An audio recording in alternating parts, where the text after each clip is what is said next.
at 6 o'clock our time, we will have a meeting. And we have actually 2 Dutch visitors from Wageningen University who are, I can't pronounce it, and they will be talking and just answering some questions about what it's like to be a student, how do you get on the bus, and what's it like in the nightlife. And so they're going to get an orientation tonight at 6, and we're picking their rooms, and we're going to decide on where we're flying into. So we're already well on our way and looking forward to it. It's hard to believe it's, 7 weeks away? That's a shock. We still, or something, maybe less.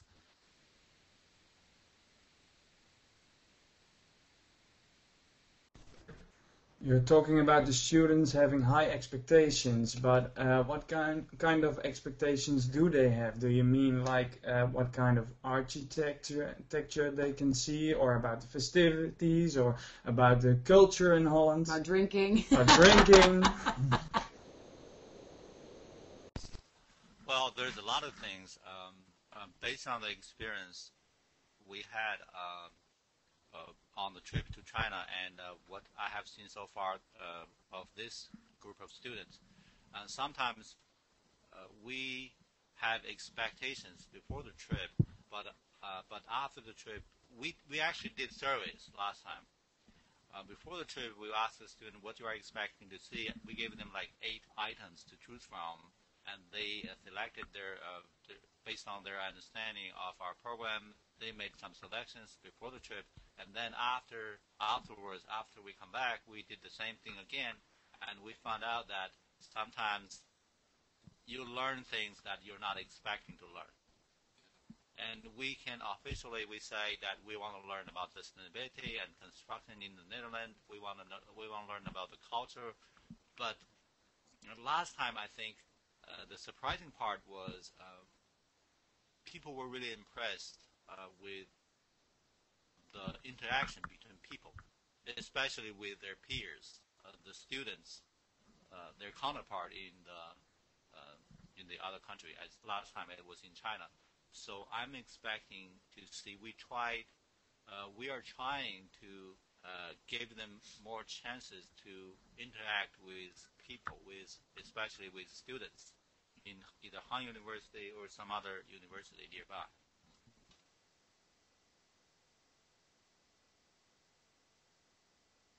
I'll add to that. We have them do about 8 to 10 assignments.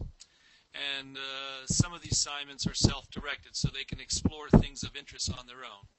But we are going to do a couple of benchmark assignments. For example, I asked them, what is your first impression? And we asked them to write a little paper to see what caught their attention, what caught their eye, what did they not even realize was going to happen.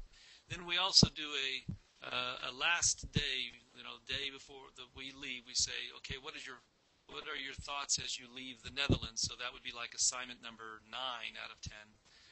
And then we give them some things about, we do an exhibition where the students are permitted to pick their, 5 or 10 most favorite memories in a photographic medium and tell them to put it on a poster and do a little show and tell, essentially. And then we analyze this to see what they really are interested in versus what they say. Because we're professors, we're giving them a grade. They will sometimes want to say what we want them to, oh yeah, I'm all in sustainability, that's my favorite subject. And, this will give them a good mark. So we sometimes look at the poster to see how much that is in truth versus, what they think we want to hear. And what we found from the China trip was actually that probably 2/3 of the interest and learning or recall of events was social and people. And that's really the major objective of the study abroad experience, is for people to learn about other people. So our expectations, they heard about Amsterdam. That's the main thing they've heard about. But like this tradition, schnapps, that's going to be really interesting for them to see how you can behave. I think it's going to be very interesting for them to see how in a country where you're not so restricted in your personal conduct, yet the people still behave relatively well. We have the fear here that if we don't restrict everybody, they're going to go crazy. And so we hope and see what happens. But so when they asked, some of them wanted to go to the coffee shops, if you know what I mean. And we will show them a coffee shop in Ravenstein, just not one in Amsterdam. But the truth of the mission is our university says any student who signs up to go to a country is allowed to behave as the locals behave in that country. So anything that's acceptable there is permissible for them to conduct themselves. And now some people will be naturally shy, some will be a little more adventurous, and that's what we're going to learn from that. And they'll learn too that you know, how other people live, and that was really part of our big mission.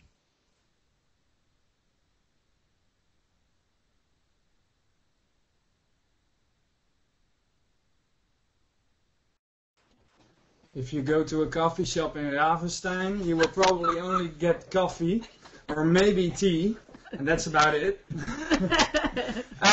If the students want to learn also about how Dutch people lived centuries ago and how they behaved centuries ago, I can make another suggestion, and that's to stay in Ravenstein on the 23rd, because you're still in in Holland, if I'm not mistaken. Yeah, that's correct. The 24th you're leaving. On the 23rd, everything will be about the history in Ravenstein. Everybody will be dressed up like living in, for centuries ago, and how they worked, how they lived, what their religion was, everything about the culture for centuries ago in Ravenstein.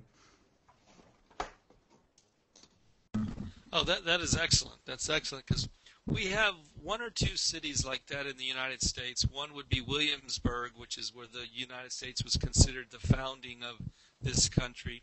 And so they do these historical moments. They do some of this with places that are like San Antonio, where that was where the Spaniards came through in the north,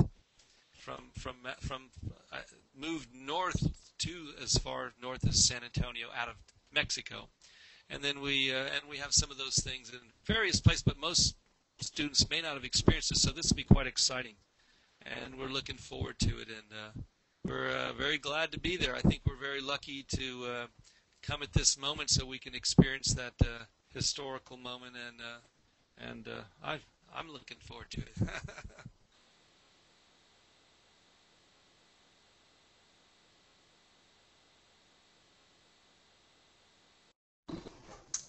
I have no questions anymore, and Heiko hasn't got anyone else, because you are very excited, so you tell a lot about what you're going to do here. We don't have to ask questions.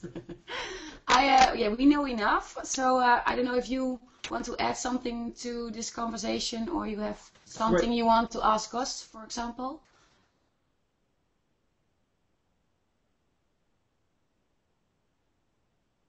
Do people still wear the wooden shoes?